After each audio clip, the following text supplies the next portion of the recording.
¿Qué tal? Muy buenas tardes. Gracias por acompañarnos en una emisión más de la segunda temporada de Radio SPM.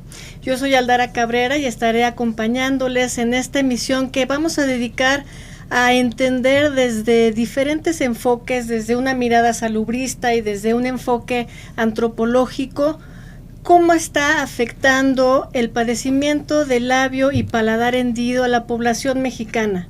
Esta condición afecta a 1 de cada 700 niños recién nacidos en nuestro país aproximadamente. Ahorita lo vamos a ver más a fondo con nuestro especialista. Y bueno, para ello vamos a tener con nosotros la oportunidad de platicar con Suheidi Avendaño Villavicencio, estudiante del doctorado en Ciencias en Sistemas de Salud y maestra en Salud Pública con área de concentración en Administración en Salud de la Escuela de Salud Pública de México. Bienvenida, Suheidi, gracias por estar con nosotros el día de hoy. Muchísimas gracias por la invitación, me hace muy feliz compartir en este espacio algunas ideas sobre el tema. Muy bien, gracias. Y bueno, también gracias a ti, Omar Antonio Sánchez Pérez, odontólogo y maestrante de la maestría en Sistemas y Políticas de Salud de la Escuela de Salud Pública de México. Gracias, Omar, hoy por estar con nosotros y compartirnos desde tu visión como salubrista el panorama que se vive en México en cuanto a estudio, en cuanto a atención, en cuanto a investigación de este padecimiento de labio y paladar hendido.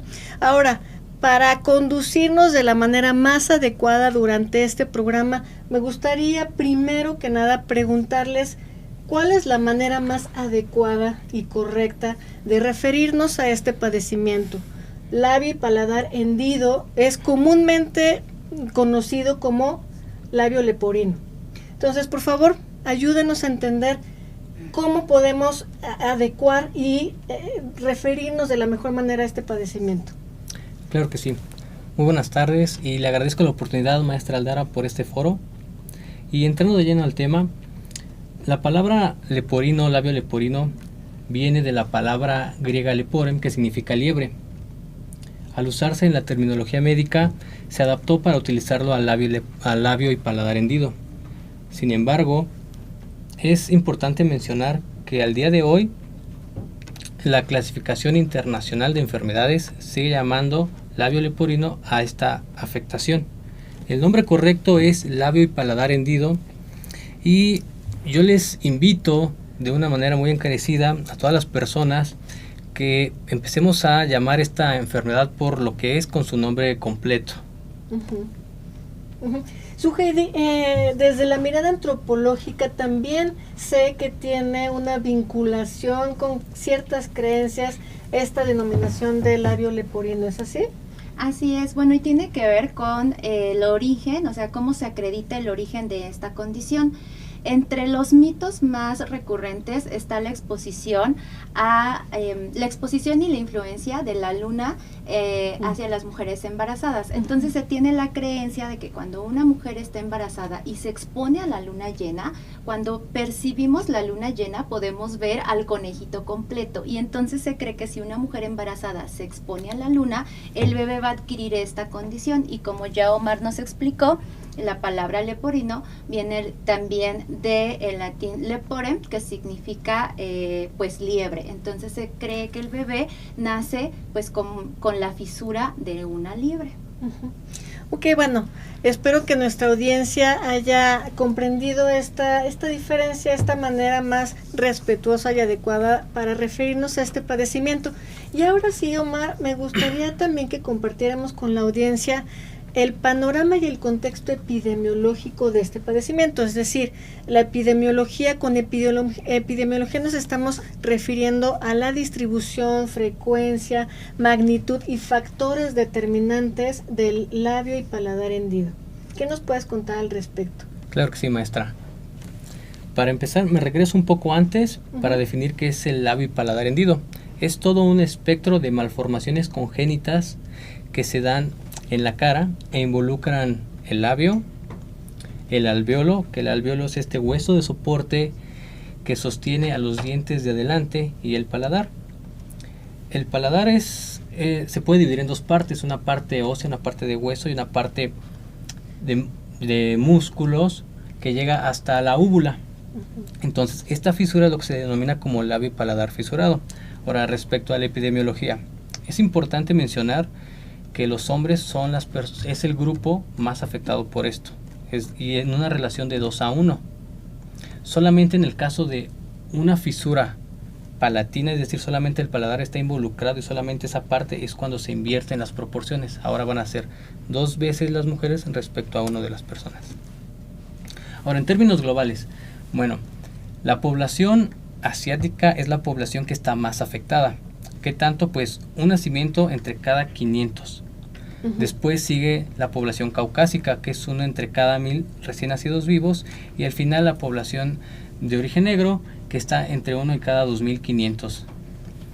Respecto a la situación en México, aunque los datos han variado conforme al tiempo, se han registrado que es de 1.1 a 1.3 por cada 1000 recién nacidos vivos. Ahora, ¿cómo se llega a esta condición? Pues fue en el año de 1976 que se propuso un modelo, y es un modelo multifactorial, en el cual se divide en 2 partes. Unos factores son genéticos y otros factores son ambientales. Respecto a los factores genéticos, influye mucho la carga tanto de la rama materna o de la rama paterna. Se ha descrito que es la rama materna la que tiene un mayor peso sobre esta afección. Ahora, respecto a la parte de los factores, se ha visto que se ha involucrado en alteraciones químicas, por ejemplo, una falta de ácido fólico. También se ha relacionado al consumo de alcohol y tabaco. Alcohol por parte del padre y tabaco por parte de la madre, y también por consanguinidad, es decir, que hay relaciones entre familiares. Una pregunta nada más que me surge y que a lo mejor también puede estarle surgiendo a alguien en la audiencia, en el público. Cuando hablamos de estos factores genéticos, explícanos un poquito más, o sea, ¿qué es lo que se ha identificado? ¿Qué gen a lo mejor es el que influye en este padecimiento? Para que ustedes cuando lo ven en los resultados de investigación dicen, bueno, se está apareciendo más este gen o la combinación de genes, etcétera. O sea, ¿nos podrías explicar un poquito más este factor determinante vinculado con la genética? Claro que sí, son muchos los genes que están involucrados en este proceso, y son los genes que se encargan durante la diferenciación celular. Digamos, el rostro se va cerrando y se van formando a través de placas, y son estos genes que, al alterarse por estos tanto factores ambientales como factores genéticos, que provocan que no se unan de la manera más adecuada. Por eso es importante que también durante la atención prenatal uno de los especialistas encargados sea un genetista.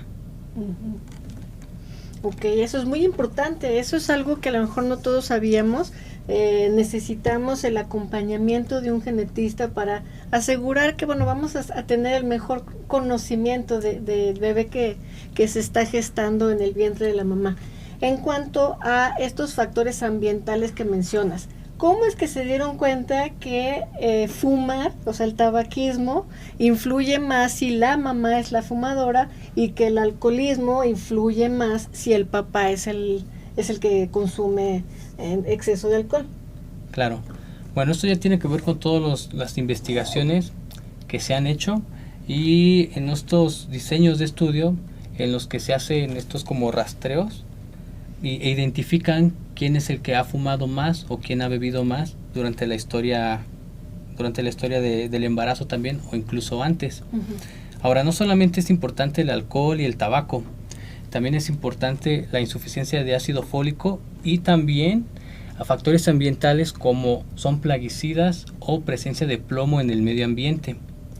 Una situación que hemos visto también gracias a estudios de la Escuela de Salud Pública de México y del Instituto, que a los que se han estado exponiendo gran parte de la población debido, por ejemplo, solo por mencionar alguna de las fuentes, la losa de barro vidriado, ¿no? Eso también ha afectado muchísimo para tener presencia de plomo en sangre, ¿no? Bueno, ok, entonces todos estos factores combinados de alguna manera pueden resultar en una afectación que va a vivir y va a tener el bebé, la bebé, desde que se está gestando. Entonces, Heidi, a ver, vamos a ir poco a poco, o sea, seguro ahí nos van a salir más preguntas, pero ya teniendo un panorama como el que nos está exponiendo Omar, de que, bueno, efectivamente, pues es un padecimiento importante, o sea, no es algo que se presente muy lejanamente en la población, tiene una afectación desde que está antes de nacer, o sea, ya antes de nacer la bebé o bebé va a tener esta condición. Antropológicamente hablando, ayúdanos a entender cómo se concibe este padecimiento, porque tengo entendido que hay desde mitos, rituales, estigmatización hacia las personas que tienen que afrontar no solo la persona que la padece, sino los familiares, ¿no? Platícanos un poco sobre esto. Ok, bueno, primero quiero recordar un poco que a lo largo de la historia, diferentes sociedades y sus culturas han tenido distintas percepciones y significados de esta condición. Por ejemplo, en la antigua Grecia se consideraba una desgracia o un castigo de los dioses, y en ocasiones los niños eran abandonados o se cometía el infanticidio. En la antigua Roma, por ejemplo, existía la prohibición de casarse con personas que tenían esta condición, además también que no podían heredar tierras. Ya sé. Y en Europa medieval, por ejemplo, el labio y paladar hendido se asociaba a la brujería como consecuencia de un hechizo o de un embrujo, incluso pues de una maldición, y estas personas en esta época eran ocultadas y generalmente pues estaban obviamente discriminadas en su comunidad, a diferencia de Japón, porque en Japón el labio paladar hendido se considera un signo de buena suerte, y además pues existía la creencia de que tener a un bebé con labio paladar hendido en Japón atraía la prosperidad y la buena suerte. En India, por ejemplo, el paladar hendido históricamente ha sido visto como el resultado del karma y también como una señal de fertilidad y de buena fortuna. Y ya de forma como más cercana, en las culturas mesoamericanas, especialmente en la cultura mexica y la cultura tolteca, se asociaba con el dios solar Chipetotec o el desollador en náhuatl, y se consideraba a este dios como dios de la primavera, dios de las semillas, de la siembra, incluso era el patrón de los trabajadores del metal, aunque no se trabajaba bastante, pero aquellos que ya empezaban con esta incursión, también aquellos que trabajaban con piedras preciosas, y los sacerdotes de estas culturas se ocasionaban de forma, digamos, artificial esta fisura en honor a este dios. Y algunos otros pueblos, como por ejemplo los pueblos andinos prehispánicos, en el caso de Perú, lo asocian a poderes chamánicos y vínculos con lo divino. Además de que algunos curanderos y chamanes tenían esta condición, entonces por eso era identificado. En la época contemporánea se fue creando una percepción de inutilidad a las personas que tenían labio paladar hendido, y se consideraba que una persona con esta condición no podía trabajar, no se podía casar, no podía, como estaban limitados, ¿no?, sus actividades y eran discriminados. Y bueno, también me gustaría comentar sobre algunos mitos sobre la presencia de esta condición, y entre estos mitos están la alimentación de una mujer embarazada.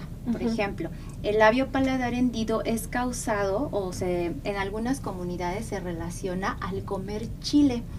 Y también un mito extendido era que si la mamá consumía conejo durante el embarazo, su hijo podía nacer con este padecimiento, y de ahí la asociación con dicho animalito. Y bueno, otras de los mitos que están como muy presentes en las culturas es que se ha afirmado que este padecimiento está relacionado con la posición de la luna, los planetas o los astros en el momento de nacer, y se creía que los movimientos celestes tenían un impacto directo en la apariencia de los bebés. y podían causar algún tipo de malformación. De hecho, sí, ¿sí? no, es que, o sea, porque si no se va a ir fuera de contexto este comentario que justamente pues acabamos de vivir la experiencia de un Así eclipse el sábado pasado. Y bueno, también platícanos sobre esto que estás comentando, Nasa, cómo está esta creencia popular de que los astros y la alineación de los mismos pues tienen una influencia en, ya sea en el bienestar o en algún padecimiento que pueda afectar directamente a la mamá o a la bebé en gestación. Claro, pues existe la creencia que asocia el labio paladar hendido con los eclipses. Que la mamá embarazada se exponga al eclipse. Y para esto las mujeres embarazadas tienen algunos elementos de protección. Entre los más famosos está el listón rojo, las tijeras, la cruz de seguritos, pero también algunas imágenes religiosas como cristos o rosarios que utilizan para evitar que su bebé nazca con este padecimiento. Si les interesa conocer más acerca de estos estudios cualitativos que hay sobre la lógica de las creencias tradicionales, les recomiendo muchísimo un artículo que publicó el doctor Roberto Campos sobre la lógica de las tradiciones en salud, sobre el eclipse y el embarazo en Ocuituco, de aquí en Morelos, donde él hizo un estudio desde 1988 hasta 1992 a propósito del eclipse total de sol que se vivió en 1991. Y en este artículo podemos leer los testimonios de mujeres donde nos explican cómo lo vivieron, cómo se protegieron, o también pues cómo relacionan que su bebé haya nacido con este padecimiento a partir de ese eclipse total de sol. Y, oye, qué interesante. Creo que más tardecito nos pasas el enlace y en los comentarios de esta transmisión vamos a ponerlo para que podamos consultar esto. Ahora, con lo poquito que hemos platicado hasta ahora, me parece importante que compartamos con nuestra audiencia, por un lado, bueno, esta comprensión de cómo a lo largo de la historia se va hilando una forma de concebir y de convivir con personas con esta condición. Y por otro lado, un padecimiento real físico en la persona. O sea, hay problemas, incluso me comentabas antes de iniciar el programa, que obstaculiza mucho, por ejemplo, la práctica de la lactancia materna. Platícanos un poco sobre estas dolencias o estas incluso enfermedades que puede ocasionar esta condición a corto, mediano y largo plazo para la persona que lo tiene que afrontar, ¿no? Claro que sí.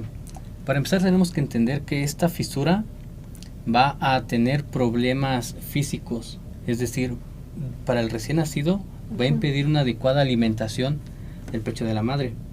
Entonces, dentro de las estrategias que existen es que la madre sea entrenada de una manera en la que el recién nacido pueda tomar su alimento, pero que sin llegarse a broncoaspirar.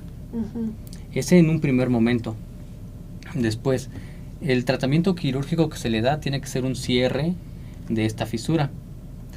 Para llegar a este cierre también depende pues de la valoración tanto del cirujano como de todo el equipo multidisciplinario, y se pueden llegar a hacer trabajos antes, es decir, ya existe una guía de práctica clínica en México que habla sobre cómo hacer una especie de moldeador, es decir, está la fisura está la fisura que tienen los recién nacidos, y el objetivo de estos aparatos es reducir el tamaño. Por ejemplo, si la fisura mide 10 milímetros, llegarla a reducir a 2, para que cuando sea la cirugía el espacio que tenga que cerrarse ya no sea tanto. Claro, estos números que dije es un ejemplo, pero ese es el objetivo principal. Ahora, respecto a cuáles son los demás problemas que tiene una persona con labio paladar hendido, pues no solamente es la nutrición, que puede afectar la manera en la que crece el niño. Desde los primeros días de vida. Días. ¿No? Desde ahí ya hay como que se dice un arranque disparejo, claro, ¿no? Para ese infante. También tiene problemas en la articulación del lenguaje, tiene problemas y también se afecta el paladar en la manera en la que escucha. Muchos de estos niños son propensos a tener infecciones de oído medio, dado que se comunica el oído con el espacio. Y no solamente es eso, esos son, digamos, la parte de los problemas físicos. Ahora, ya cuando se integra al medio psicosocial, es decir, el núcleo familiar tiene que ser una fuente de soporte, pero saliendo de ahí, cuando entra a lugares como la escuela, a kinder, primaria, secundaria, también se enfrentan a muchos obstáculos. Sí, o sea, es decir, es un padecimiento que afecta directamente la calidad de vida de quien lo padece y de quienes están a su alrededor, su madre, su padre, su familia, los cuidadores.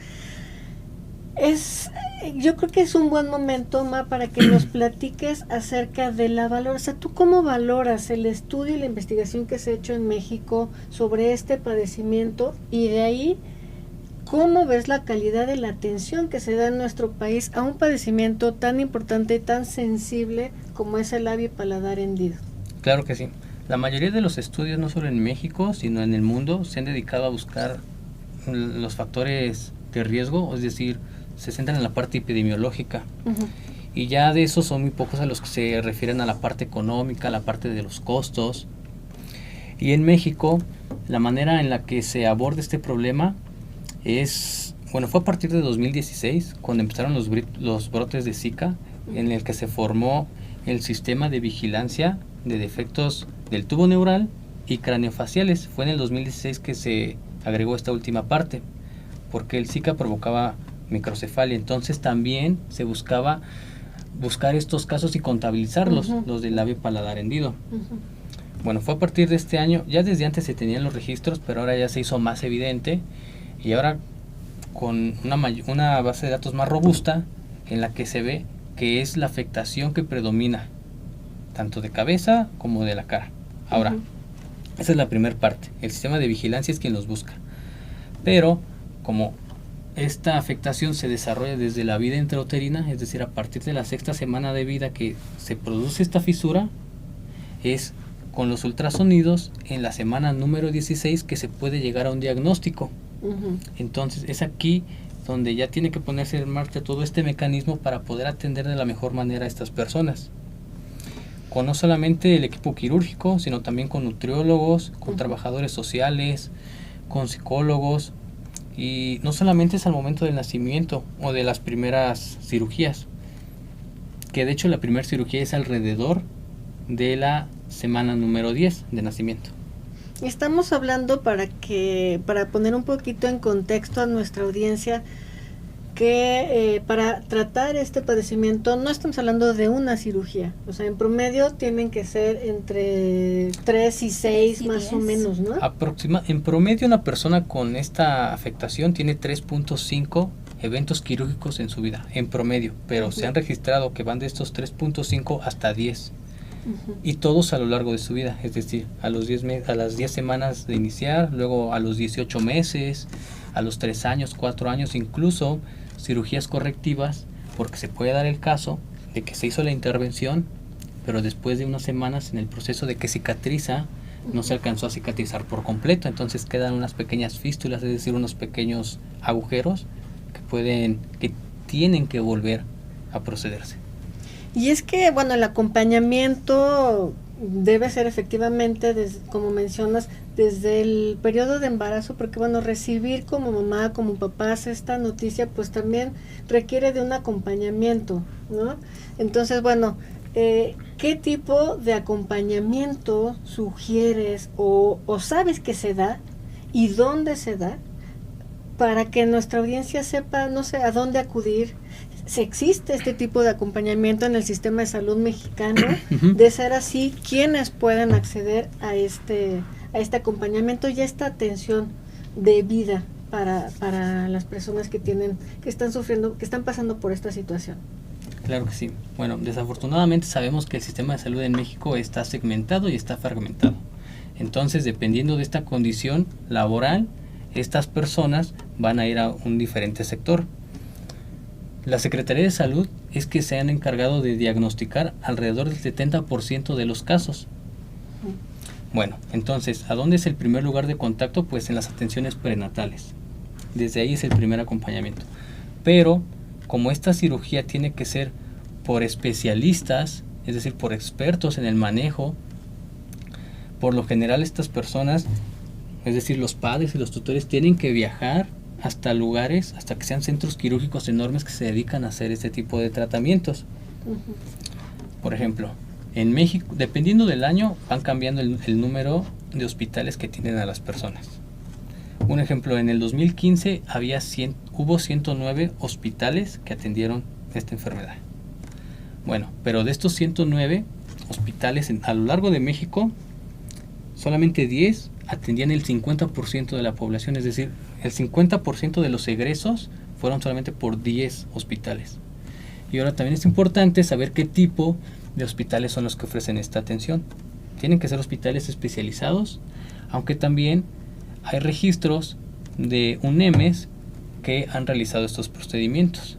Pero también tenemos que averiguar qué tipo de profesional médico se encarga de hacerlo. Es decir, ya no es lo mismo un cirujano que atienda al año 60 o 70 casos que un cirujano que atienda solamente uno al año. Y además ese no solamente digamos una parte del iceberg. Es normal que durante la formación de los residentes médicos tengan que enfrentarse a estas situaciones, y claro que lo hacen acompañados por especialistas, pero esa es una curva de aprendizaje.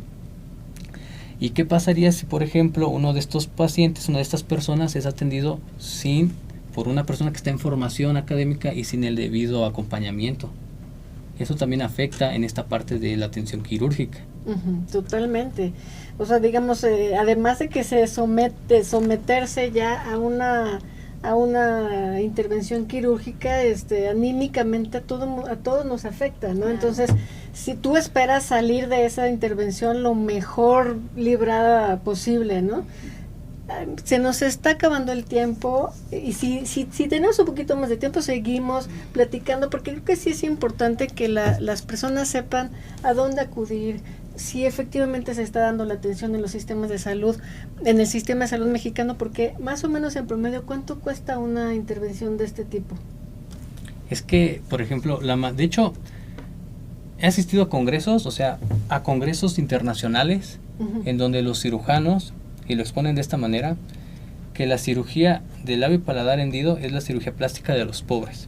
Es decir, que ya estamos viendo que es una cirugía que acompaña a muchas condiciones. Respondiendo a su pregunta, pues depende del hospital en el que se haga. Es por eso que muchas, escuelas extranjeras vienen a México en forma de brigadas y van hasta la comunidad y operan a las personas.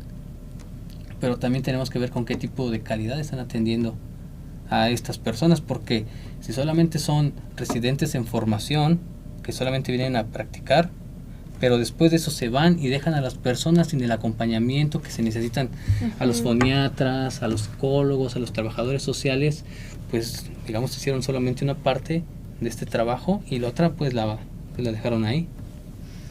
Heidi, ¿cómo desde la antropología, porque es muy importante que estés tú aquí, o sea, cómo desde la antropología se puede apoyar al mejoramiento de la atención de las personas con labio y paladar hendido? Claro, es importante incorporar esta perspectiva porque podemos comprender cuáles son los valores, las ideas, las percepciones que hay del significado cultural y su relación, obviamente, en la sociedad que le asignan a este padecimiento. Esto también nos permite comprender las distintas dinámicas familiares, las redes de apoyo súper importantes en este padecimiento, saber y conocer cuál es la red de apoyo, los valores y las creencias. ¿Por qué? Porque esto posibilita adaptar los tratamientos de manera culturalmente sensible, es decir, con esta perspectiva mucho más humanista, por así llamarlo de alguna forma, y que estos programas, estrategias, incluso como nos mencionó Mar, hasta las políticas que están diseñadas, puedan ser inclusivos, o sea, así considerando cada uno de las condiciones que tienen los pacientes que padecen pues este padecimiento.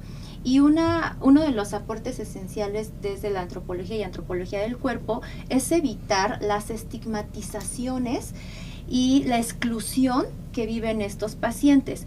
El análisis de esta forma integral nos permite reducir las brechas en la atención que hay sobre ya nos platicó Mar, sobre las familias de escasos recursos, por ejemplo. O sea, ya tener este padecimiento implica percepciones estéticas diferentes que le asignan a este padecimiento. Entonces, nos permite también comprender cuál es la autoestima y la aceptación que hay en el núcleo familiar, así como en la comunidad, porque no es lo mismo tener este padecimiento en la Ciudad de México que en una comunidad en Chiapas o en Guerrero.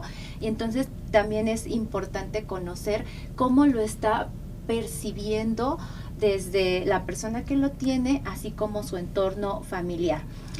Un elemento que no quiero dejar fuera es la capacitación de los equipos médicos en las competencias culturales. Uh-huh. ¿Por qué? Porque la comunicación intercultural con pacientes y con familias va a ser un elemento esencial para que las terapias y la rehabilitación que Omar nos mencionaba, porque no solamente es la cirugía y ya, sino todo el proceso que implica el acompañamiento a esta condición, pues sea más exitoso, tenga de cierta forma la efectividad que se espera, y con esto mejorar una atención integral para todo el grupo de personas de este padecimiento.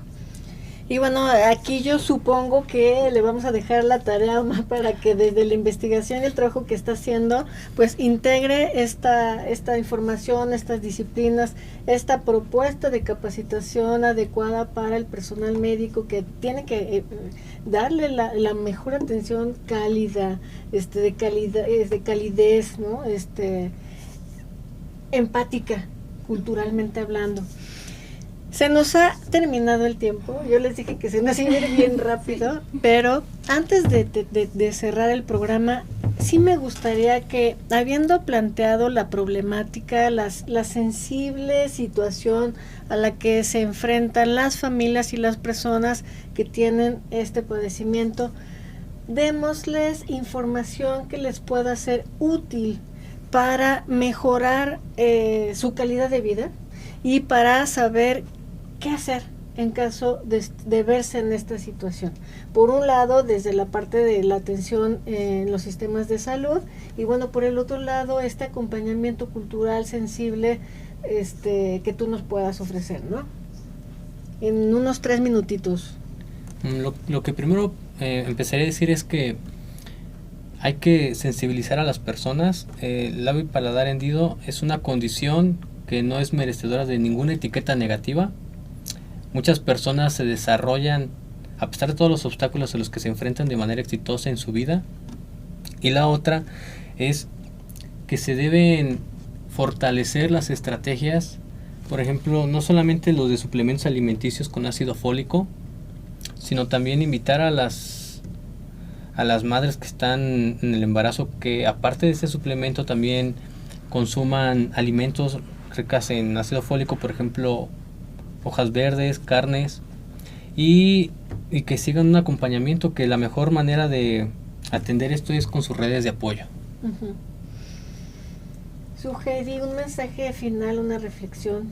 Bueno, yo creo que es súper importante que se pueda comprender esta mirada como en un enfoque integral para reducir la estigmatización sobre este padecimiento.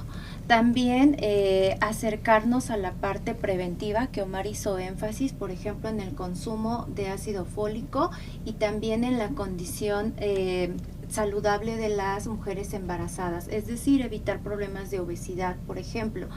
Y desde una comprensión más sociocultural está el evitar etiquetas hacia la persona que tiene el padecimiento, pero también hacia las mujeres embarazadas y hacia sus familias, porque luego también está la parte de culpabilizar, ¿no? Uh-huh. Te expusiste al eclipse, no consumiste ácido fólico, bueno, algunas otras relaciones que pueden estar dañando tanto a la mamá, al bebé y al contexto familiar completo, y en lugar de esto, pues tratar o de hacer una red de apoyo mucho más fortalecida, evitando prejuicios, estigmas, etiquetas que dañen el autoestima, los sentimientos, las emociones de la persona que necesita el acompañamiento completo. Uh-huh. Y que pueden afectar muy importantemente su desarrollo óptimo, la plenitud, ¿no? Creo que estas recomendaciones que haces pues se hacen en general, o sea, no etiquetar, no tener prejuicios, aceptar, incluir en vez de excluir, tengámoslo siempre presente. Se nos terminó el tiempo y yo solamente voy a recordarles que en la página de la Escuela de Salud Pública de México van a encontrar muchos eventos que pueden ser de su interés. Por ejemplo, te invito, Mar, a que nos acompañen el 25 de octubre a las 3:30 de la tarde. Vamos a tener una presentación del libro Pueblos indígenas ante la epidemia del VIH, políticas, culturas y prácticas de la salud en Chiapas y en Oaxaca. Estados que requieren de mucha atención, como todos sabemos. También, bueno, mañana va a ser la videoconferencia sobre más conciencia, menos cáncer, en este mes de generar conciencia sobre el cáncer de mama. Y también el 20 de octubre va a haber una activación física aquí en la explanada del Instituto Nacional de Salud Pública con sede en Cuernavaca, 20 de octubre a las 9:45 horas, bailándonos el cáncer. Muchísimas gracias de verdad por ser parte de Radio SPM. Muchas gracias. Esperamos que nos vuelvan a acompañar y que tengamos más información que compartir con nuestra audiencia para ayudarle a tener una mejor vida, una mejor salud a las personas y a sus familias. Yo me despido, soy Aldara Cabrera, las espero en la próxima emisión de Radio SPM. Que tengan una linda tarde, hasta luego.